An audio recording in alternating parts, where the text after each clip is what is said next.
하나님의 말씀 봉독하겠습니다. 하나님의 말씀은 신명기 8장 2절에서 5절 말씀입니다. 신명기 8장 2절에서 5절 말씀입니다.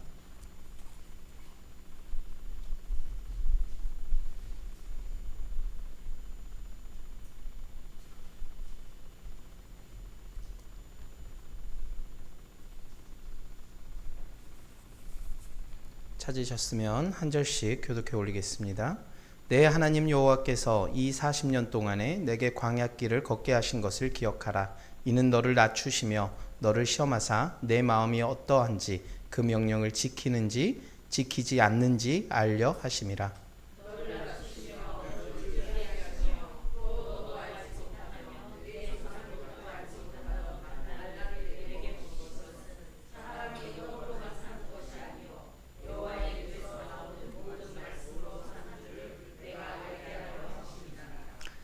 이 40년 동안에 내 의복이 헤어지지 아니하였고 내 발이 부르트지 아니하였느니라. 너는 사람이 그 아들을 징계함 같이 내 하나님 여호와께서 너를 징계하시는 줄 마음에 생각하고. 아멘. 사랑하는 동역자 여러분, 저는 이번 주 내내 지난주부터였습니다. 신명기 8장만을 붙들고 있었습니다. 그런데요, 읽고 또 읽고 하는데 자꾸 한 질문만이 하게 되었는데요. 그것은 왜 하나님은 이스라엘을 광야로 데리고 가셨을까 하는 질문이었습니다. 한번 생각해 보세요. 하나님이 이스라엘을 애굽에서 건져내실 때 어떤 일들이 일어났습니까? 홍해를 가르셨고 바로와 애굽 군사들을 멸하셨어요. 그러니까 그 정도로 능력이 있으신 분입니다. 그렇다면 더 빠른 길이 있지 않았을까요?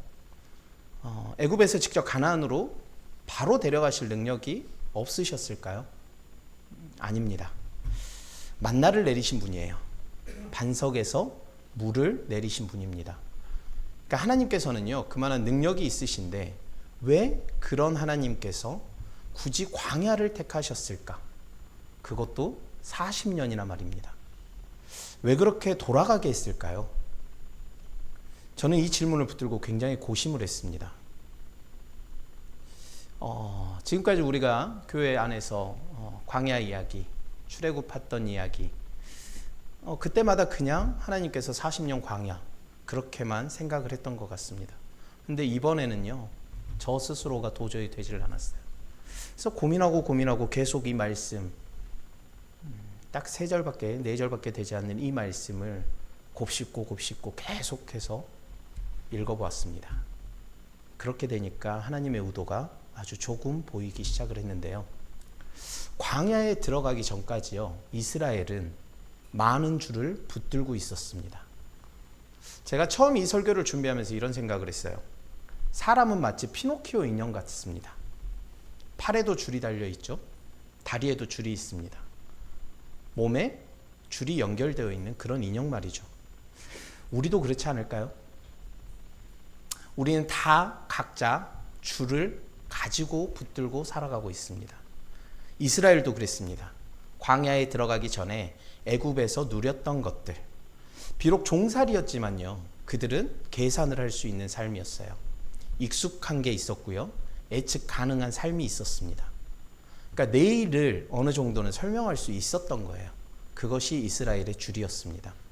마찬가지로 우리도 줄을 붙들고 살아갑니다. 돈이라는 줄, 건강이라는 줄, 직장이라는 줄, 인맥이라는 줄, 또 뭐가 있을까요? 역할이라는 줄도 있을 것이고요, 사람들에게 받는 인정의 줄도 있습니다. 굉장히 많은 줄들. 우리는 이 줄들이 많으면 많을수록 안전하다라고 생각합니다.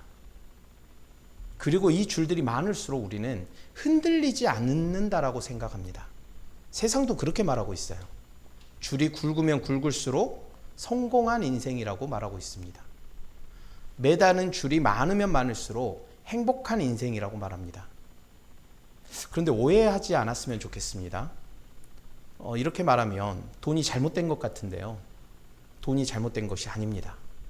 좋은 직장을 갖는 것, 또 그리고 건강이나 나의 역할에 대해서 신경 쓰고 사는 것이 잘못이 아니라는 겁니다. 하나님은 그것들도 우리에게 선물로 주시는 분이에요. 문제는요, 그것들을 가지고 있는 것이 아니라 어느 순간 하나님보다 그것들을 더 의지할 때 시작됩니다. 하나님이 주신 선물이 하나님을 대신하는 자리에 올라갈 때 우리가 그것을 붙들고 살아가게 됩니다. 그런데 평소에는 그것을 잘 몰라요.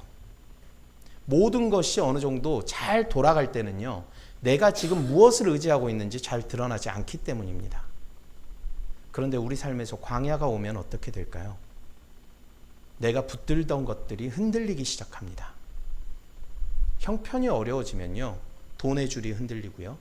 건강이 나빠지면 당연히 건강의 줄이 흔들리고, 사람들이 떠나가기 시작하면 인맥이라는 줄이 흔들리기 시작합니다. 내가 할 수 없게 되면 내 역할의 줄도 흔들려 버립니다. 광야는 바로 그런 자리입니다. 내가 무엇을 붙들고 있었는지, 내가 무엇을 의지하고 있었는지가 드러나는 자리가 광야입니다. 그런데 우리가 붙들고 있던 줄이 흔들릴 때 마음속에서 가장 먼저 떠오르는 생각이 있습니다. 하나님이 나를 버리셨나? 내가 뭐 잘못해서 벌 받나? 하나님이 나를 더 이상 기뻐하지 않으시는 건가? 이런 생각들이 올라오기 시작합니다. 왜냐면요, 우리는 조건부로 사랑받는 세상에 너무 익숙해져 있어요. 잘했을 때만 칭찬받았습니다. 성공했을 때만 인정을 받았어요. 유용할 때만 필요받았습니다. 그래서 우리는 생각해요. 내가 이 줄을 잃어버리면 나도 버려질 거야. 이 줄이 끊어지면 난 가치 없는 사람이 될 거야. 이 자리를 잃으면 그러면 난 누구일까? 그런 두려움 속에서 광야를 겪습니다. 그런데 성경은요, 다르게 말하고 있습니다. 오늘 2절 말씀인데요. 내 하나님 여호와께서 이 40년 동안에 너를 광야의 길로 걷게 하신 것을 기억하라. 이는 너를 낮추시며 너를 시험하사 내 마음이 어떠한지. 저는 여기서 오래 멈추었습니다. 하나님은 광야 자체보다요, 다른 것을 말씀하고 계셨어요. 광야보다 마음이었습니다. 우리는 보통 하나님이 우리의 환경을 먼저 봐주시길 원합니다. 주님, 제 형편을 좀 봐주세요. 주님, 지금 제 상황을 좀 봐주세요. 그런데 하나님은 형편보다 마음을 말씀하고 계세요. 광야는 단순히 길이 없는 곳이 아니라 내가 무엇을 의지하고 있는지가 드러나는 자리이기 때문인데요. 무엇이 무너지면 나는 끝이라고 생각하는지, 무엇이 있어야 안심하는지 하나님은 그것을 보고 계셨습니다. 내 마음이 어떠한지. 하나님은 광야에서 이스라엘의 형편만이 아니라 그들의 마음을 드러내고 계셨던 겁니다. 그리고 저도 이 말씀을 묵상하면서 제 안을 돌아보게 됐는데요. 저는 요즘 제 마음 안에서 여러 가지가 올라옵니다. 가족을 생각하면 미안한 마음이 올라오고요. 앞으로의 길을 생각하면 불안한 마음도 올라옵니다. 또 사람들에게 인정받고 싶은 마음도 있어요. 잘하고 있다는 말을 듣고도 싶습니다. 그리고 끝까지 책임지고 싶은 마음도 있습니다. 저는 그것들이 다 좋은 마음인 줄 알았어요. 이런 마음을 어때요? 성실함이라고 생각을 했습니다. 저는 또 책임감이 강한 사람이라고 생각을 했어요. 그런데 말씀 앞에 오래 서 있다 보니까요, 조금 다르게 보입니다. 저는 책임을 붙들고 있었습니다. 끝까지 감당해야 한다고 생각했어요. 무너지면 안 된다라고 생각했습니다. 가족을 생각하고 맡겨진 일들을 생각하면 더욱더 그런 마음이 컸어요. 어느 순간 그런데 제 기도가 이상해지기 시작하는 겁니다. 저는 하나님을 찾고 있다고 생각했어요. 기도할 때마다 하나님, 하나님, 주님, 주님을 외치는 것이 주님을 찾고 있다라고 생각을 했는데요. 그 기도하는 것을 가만히 보니까요, 저의 상황이 정리되기를 바라는 기도가 더 많이 나왔습니다. 하나님을 의지한다라고 분명히 말하고 있는데 하나님보다 제가 버틸 수 있기를, 제가 감당할 수 있기를 바라고 있었던 겁니다. 앞으로가 어느 정도 보이는 삶, 설명되지 않는 그 자리. 그런데 광야는요, 이런 것들을 허락하지 않으셨어요. 자꾸 광야는요, 계산되지 않는 자리로 데리고 갑니다. 내 힘으로 답을 만들 수 없는 곳으로 데리고 갑니다. 그리고 그 자리에서 하나님께서 물어보시는 것 같았습니다. 정말 그것뿐이니? 너는 무엇을 붙잡고 있냐? 넌 정말 나를 의지하니? 그러다 보니까요, 이스라엘의 마음이 조금씩 다르게 보였어요. 광야의 여정을 읽다 보면요, 이상하게 반복되는 장면이 있습니다. 이스라엘은요, 힘들 때마다 자꾸 애굽을 떠올립니다. 아, 애굽에서는 먹을 것이 있었는데, 물이 있었는데, 고기가 있었는데. 본문을 읽다 보면 이스라엘의 불평과 원망이 끊이지가 않아요. 이것은 우리가 너무도 잘 아는 이야기입니다. 그죠?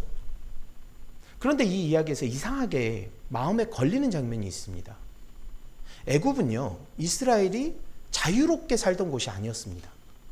하나님이 그들을 건져내신 종살이의 자리였어요. 그런데도 이스라엘은 광야에 서자 다시 그곳을 떠올리기 시작합니다. 이스라엘이 애굽을 정말 좋아해서 그랬던 것은 아닐 거라고 생각을 해요. 누가 남의 집 종살이가 좋겠습니까?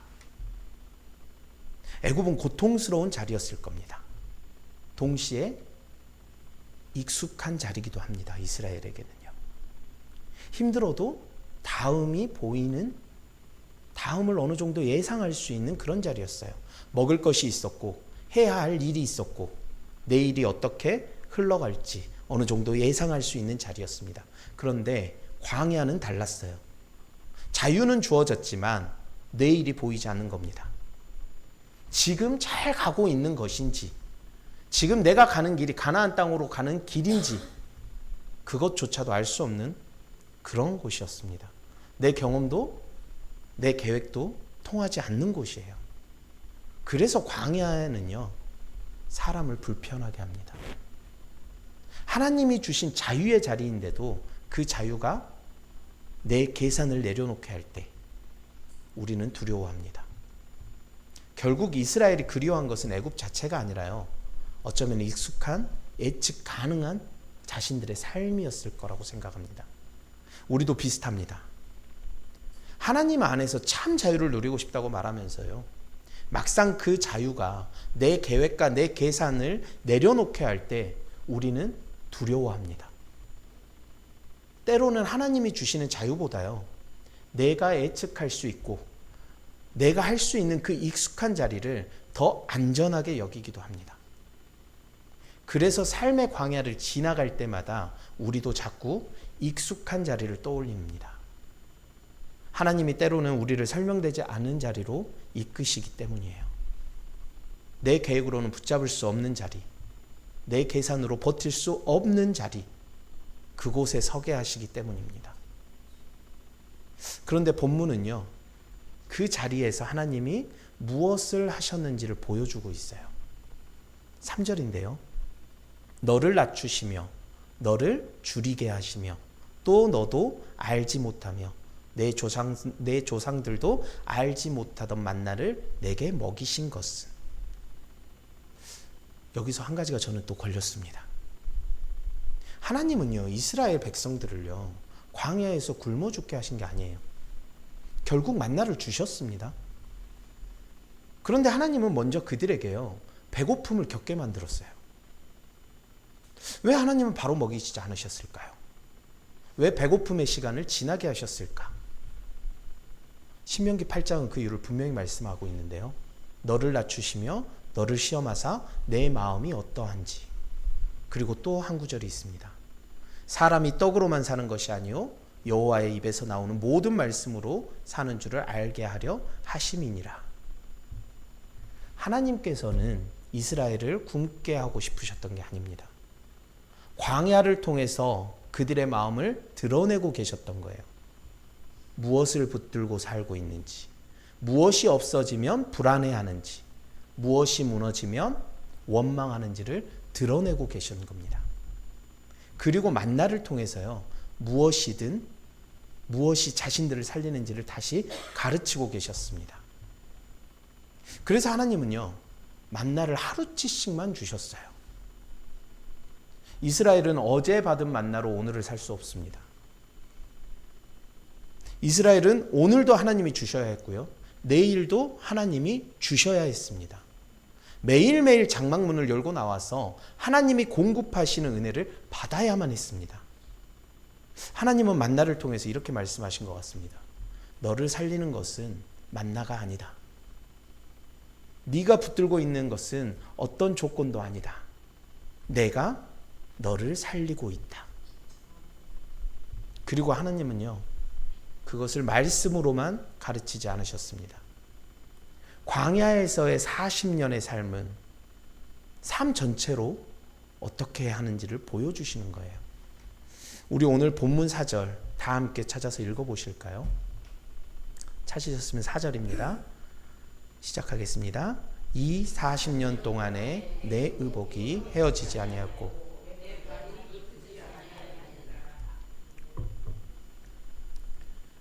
저는 이 말씀을 묵상하면서 마음이 울컥했습니다. 이스라엘은요, 광야에서 먹을 것이 없다라고 원망했어요. 마실 물이 없다고 두려워했습니다. 길이 막힌 것 같을 때마다 불평, 불만을 털어놨어요. 그런데 하나님께서는요, 그 광야를 다시 돌아보게 하시며 다르게 말씀하고 계시는 거예요. 내 옷이 헤어지지 않았다. 내 발이 부르트지 않았다. 이스라엘은 없었던 것 앞에서 흔들렸지만요, 하나님은 그동안 끊어지지 않았던 은혜를 말씀하고 계시는 겁니다. 이스라엘은요, 막힌 길 앞에서 원망을 했는데요, 하나님은 계속 붙들고 계셨던 손길을 말씀하고 계시는 거예요. 그러니까 광야는요, 버려진 시간이 아니라는 말입니다. 하나님이 보이지 않게 붙들고 계셨던 시간입니다. 그리고 그 붙드심은 단순히 먹이고 보호하시는 데서 끝나지 않고 있습니다. 하나님은요, 이스라엘을 아버지처럼 다루고 계셔서요. 5절인데요. 너는 사람이 그 아들을 징계함 같이 내 하나님 여호와께서 너를 징계하시는 줄 마음에 생각하고.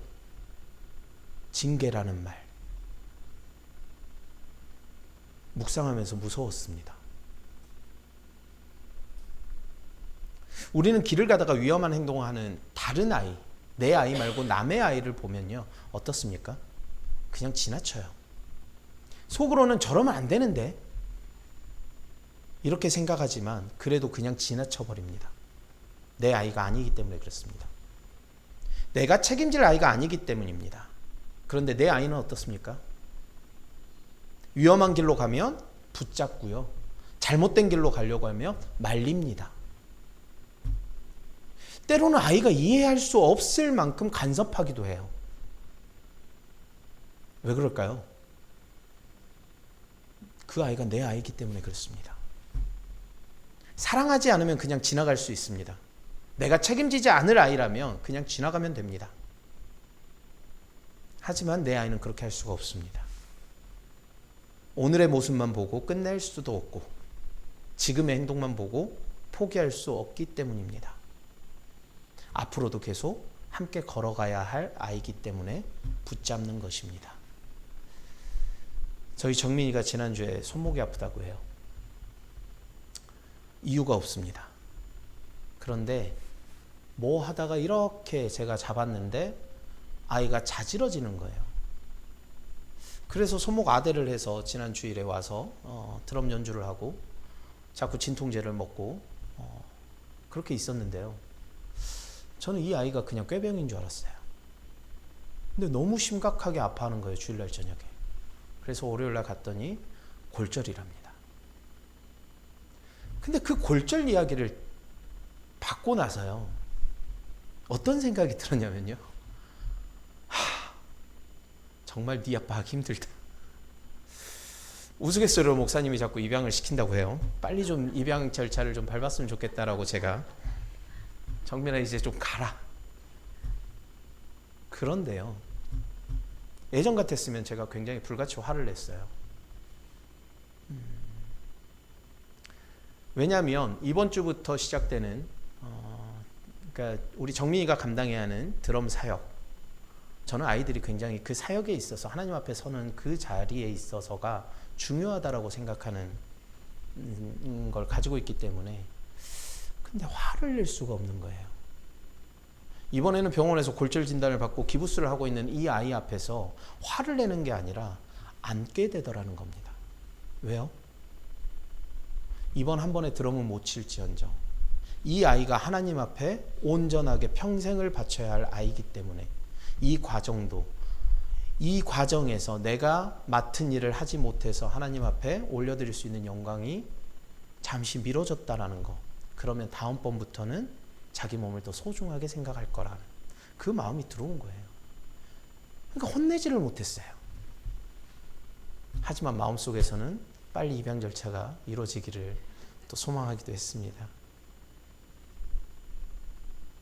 광야가는 이런 자리입니다. 광야는요, 버려진 시간이 아니라 하나님이 아버지처럼 이스라엘을 붙들고 다루시는 시간이었어요. 그래서 광야 40년 동안 하나님은요, 이스라엘을 그냥 두지 않으셨습니다. 옷이 헤어지지 않게 하셨고 발이 부르트지 않게 하셨고 매일 만나를 주셨어요. 목마를 때마다 물을 주셨습니다. 그것은요, 하나님이 이스라엘을 아들처럼 다루셨다는 뜻입니다. 하지만 우리는 알아야 해요. 이스라엘은 광야를 지나왔지만 그 길에서 자주 원망했습니다. 두려워했고 흔들렸고 하나님보다 다른 것을 붙들 때가 더 많았습니다. 그들은 광야를 걸었지만요, 끝까지 온전하게 신뢰하지 못했습니다. 우리도 마찬가지입니다. 저도 지금 광야에 서 있다고 생각할 때가 있습니다. 요즘 제 안에 말로 다 설명하기 어려운 마음들이 굉장히 올라옵니다. 솔직히 저는요, 오랫동안 제가 책임지고 있어야 안심이 되는 사람이에요. 가정을 위해서 일하고 필요한 것을 감당하고 또 무언가를 해내고 있을 때 제가 제 역할을 하고 있다고 생각하는 사람입니다. 그런데 요즘 제 생각과 다른 자리에 저는 서 있어요. 아내가 가정의 주된 소득을 책임집니다. 아내가 저에게 눈치를 주는 것은 아닌데요, 괜히 저 스스로가 눈치를 보고 있어요. 그러다 보면요, 자꾸 예전의 자리로 돌아가고 싶어집니다. 내가 괜찮다라고 생각했던 자리, 내가 설명되던 자리, 내가 책임지고 있다라고 생각하던 그 자리로 돌아가고 싶어집니다. 그리고 그런 마음이 올라오면 올라올수록요, 저는 굉장히 날카로워져요. 그때 저는 깨달았습니다. 아, 나도 광야에서 애굽을 떠올리고 있구나. 하나님이 주신 자리, 하나님께서 맡기신 소명, 그리고 하나님 안에서 누려야 할 참 자유 앞에서 있으면서도요, 내가 설명할 수 있던 애굽의 자리를 다시 붙들고 싶어 한다는 거예요. 그래서 이스라엘이 애굽을 그리워했구나. 그런데 문제는 이스라엘만 그런 것이 아니라는 거예요. 저도 그렇고 우리도 그렇습니다. 그렇다면 우리의 소망은 어디 있을까요? 이스라엘처럼 흔들리고 두려워하는 우리에게 성경은 또 하나의 광야를 보여주고 있는데요, 누가복음 4장입니다. 예수님께서 광야에 서셨어요. 배고픔도 있었고요, 시험도 있었습니다. 마귀가 말합니다. 이 돌들에게 명하여 떡이 되게 하라.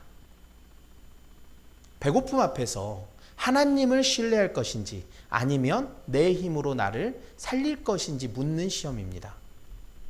이것은 이스라엘이 광야에서 받았던 시험과 비슷한데요, 이스라엘은 배고픔 앞에서 흔들렸습니다. 원망했고 두려워했고 하나님을 의심했어요. 그런데 예수님은 말씀하세요. 사람이 떡으로만 살 것이 아니라. 예수님께서는요, 신명기 8장의 말씀을 붙드신 겁니다. 이스라엘이 광야에서 놓쳤던 그 말씀을 예수님은 광야 한가운데서 붙드신 거예요. 마귀가 또 시험하죠. 천하 만국을 내게 주리라. 권세입니다. 자리예요. 영향력이에요. 우리가 붙들고 싶어 하는 겁니다. 그러나 예수님은 그것조차도 거절하셨어요. 마귀가 또 시험해요. 네가 만일 하나님의 아들이거든 여기서 뛰어내려라. 저는 이 말이 참 이상하게 낯설지가 않습니다. 우리도 비슷한 말을 듣고 살아가기 때문인데요. 이정현 권사님, 정말 믿음 있다면 좀 보여주세요. 김숙자 권사님, 정말 하나님이 함께 하신다면요, 결과로 증명해 주세요. 아니, 왜 믿음 있는 사람이 그렇게 행동하십니까? 믿음이 있으면 그 정도는 참을 수 있는 거 아니에요? 정말 괜찮다면 흔들리지 말아주세요. 우리는 자꾸 하나님께요, 사랑받는 자녀로 머물기보다는요, 무언가를 증명해야 하는 사람처럼 살아갑니다. 믿음을 증명하려 하고, 괜찮은 사람이라는 것을 증명하려 하고, 내가 틀리지 않았다는 것을 증명하려 합니다. 그런데 예수님은 그 시험 앞에서 뛰어내리지 않으셨어요. 자신이 하나님의 아들이라는 것을 마귀 앞에서 증명하지 않으셨습니다. 아버지의 사랑은요, 증명해서 얻는 것이 아니기 때문입니다. 이스라엘이 흔들렸던 자리에서 예수님은 흔들리지 않으셨어요. 이스라엘이 놓쳤던 말씀을 예수님은 붙드셨습니다. 이스라엘이 실패했던 광야에서 예수님은 끝까지 아버지를 신뢰했습니다. 그래서 우리의 소망은 여기에 있습니다. 내가 얼마나 강한 믿음을 가졌느냐에 있지 않고 내가 광야를 얼마나 잘 견디느냐에 있지 않습니다. 우리의 소망은요, 광야에서 끝까지 아버지를 신뢰하는 예수님께 있는 겁니다. 그리고 그 예수님이 오늘도 우리를 붙들고 계십니다. 말씀을 맺겠습니다. 사랑하는 동역자 여러분, 저는 이번 주 내내 신명기 8장을 붙들면서 한 가지를 배우게 되었습니다. 광야는 내가 붙들고 있던 줄이 끊어지는 자리처럼 보였습니다. 그런데 말씀 앞에 오래 서다 보니까요, 광야는 단순히 줄이 끊어지는 자리가 아니었습니다. 오히려 내가 붙들고 있던 그 줄이 나를 살린 적이 없다는 것, 단 한순간도 내가 붙들고 있던 그 줄이 나를 살린 적이 없었다는 것, 그것을 배우는 자리였습니다. 그리고 그 광야를 예수님께서 먼저 가셨습니다. 이스라엘이 흔들렸던 자리에서 예수님은 흔들리지 않으셨고, 이스라엘이 놓쳤던 말씀을 예수님은 붙드셨고, 이스라엘이 실패했던 광야에서 예수님은 끝까지 아버지를 신뢰하셨습니다. 그래서 오늘 우리의 소망은요, 나 자신에게 있지 않습니다. 내가 얼마나 잘 버티느냐, 내가 얼마나 강한 믿음을 갖고 있느냐에 있지 않다는 겁니다. 우리의 소망은요, 광야에서 끝까지 아버지를 신뢰하신 예수님께 있습니다. 줄이 흔들린다고 하나님이 떠나신 것이 아닙니다. 설명이 되지 않는다고 하나님께서 일하지 않으시는 것이 아닙니다. 오히려 하나님은요, 그 자리에서 우리에게 다시 묻고 계세요. 정말 무엇이 너를 살리고 있었느냐? 그리고 광야를 지나고 나서야 비로소 알게 됩니다. 우리가 하나님을 붙들고 여기까지 온 것이 아니고요, 하나님이 우리를 붙들고 여기까지 오셨다는 것을 말입니다. 광야는 그것을 배우는 자리입니다. 기도하겠습니다. 주님, 우리는 줄이 흔들릴 때마다 쉽게 불안해집니다. 내가 붙들고 있던 것이 나를 살린다고 믿고 있기 때문입니다. 그러나 광야 속에서도 우리를